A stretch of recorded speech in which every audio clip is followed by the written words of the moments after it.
આજે આપણે એક એવા સૂર્યના આભા મંડળમાં પ્રવેશ કરીએ કે જ્યાં આપણે બળતરાનું શમન થાય. જી હા, અહીં દાઝવાનો તો કોઈ ડર જ નથી. અસાર સંસારના મિથ્યા પ્રલોભનો અને દાવ પેચોથી જખમી થયેલા આપણા મનને આ પ્રખર સૂર્યના કિરણો દ્વારા સારવાર પ્રાપ્ત થશે. એ અલૌકિક સૂર્યનું નામ છે કૃપાનિધાન શ્રીમદ વિઠ્ઠલેશ્વર પ્રભુ શ્રી ગોસાઈજી.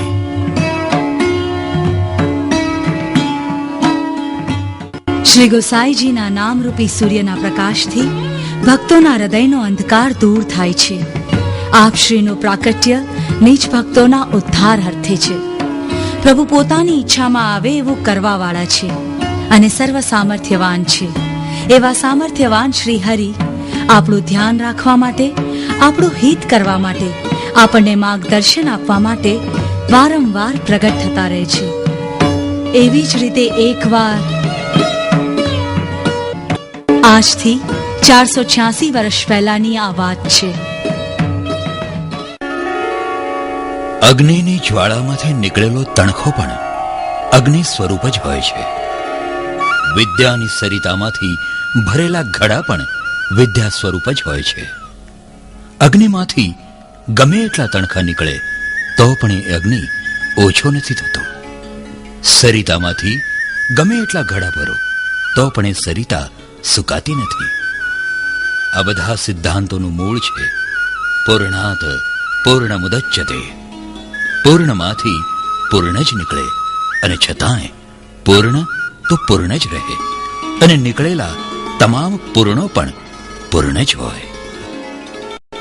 વાત છે કૃપા નિધાન શ્રીમદ વિઠ્ઠલેશ્વર પ્રભુ શ્રી ગોસાઈજીની. ભગવદ ઈચ્છાને માન આપીને શ્રીમદ વલ્લભાચાર્યજી શ્રી મહાપ્રભુજીએ કાશીમાં મહાલક્ષ્મી નામની કન્યા સાથે વિવાહ કર્યો.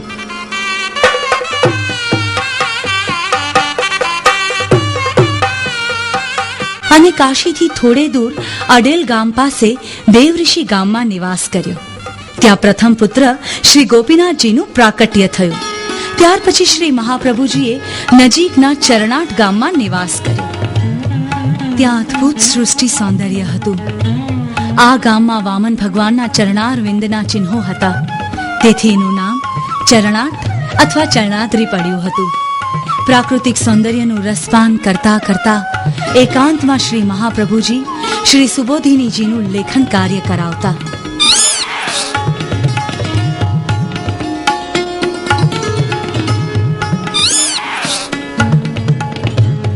બીજી બાજુ ગંગાજીને કિનારે બેસીને બટુક નામના એક રામાનુજી પંડિત 12 વર્ષથી નિત્ય શ્રી વિષ્ણુ સહસ્ર નામનો પાઠ કરતા હતા. એક સમય ગંગાજીમાંથી શ્રી વિઠ્ઠલનાથજીનું સ્વરૂપ પ્રગટ થયું. એ સ્વરૂપે બટુક પંડિતને આજ્ઞા કરી કે બટુક પંડિત, 1 મહિના સુધી તો અમારી સેવા કરજે. પછી અમે કહીએ ત્યાં અમને પધરાવી આવજો.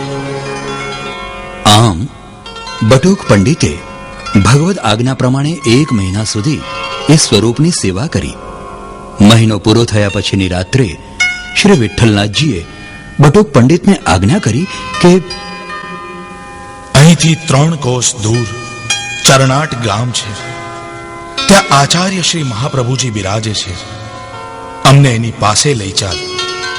ત્યાં જઈને કહેજે કે શ્રી ઠાકોરજી આજ્ઞા કરીને પધાર્યા છે. તેઓ તરત અમને પધરાવી લેશે અને તારા પર બહુ પ્રસન્ન થશે. બીજા દિવસે બપોરના સમયે બટુક પંડિત શ્રી વિઠ્ઠલનાથજીના સ્વરૂપને ચાંપીજીમાં પધરાવી મસ્તક પર ધારણ કરીને શ્રી મહાપ્રભુજીના નિવાસ સ્થાને પહોંચી ગયા. આવો આવો બટુક પંડિત, પધારો. શ્રી મહાપ્રભુજીએ સહર્ષ શ્રી વિઠ્ઠલનાથજીને પોતાને ત્યાં પધરાવ્યા અને બટુક પંડિતનો યથોચિત આદર સત્કાર કર્યો.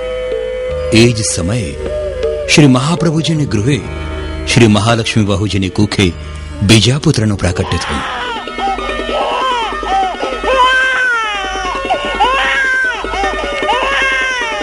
શ્રી મહાપ્રભુજીએ ભાવ વિભોર થઈને કહ્યું કે બટુક પંડિત, અમારે ઘરે સેવ્ય અને સેવક એમ બંને ભાવથી આજે શ્રી ઠાકોરજી પ્રગટ થયા છે.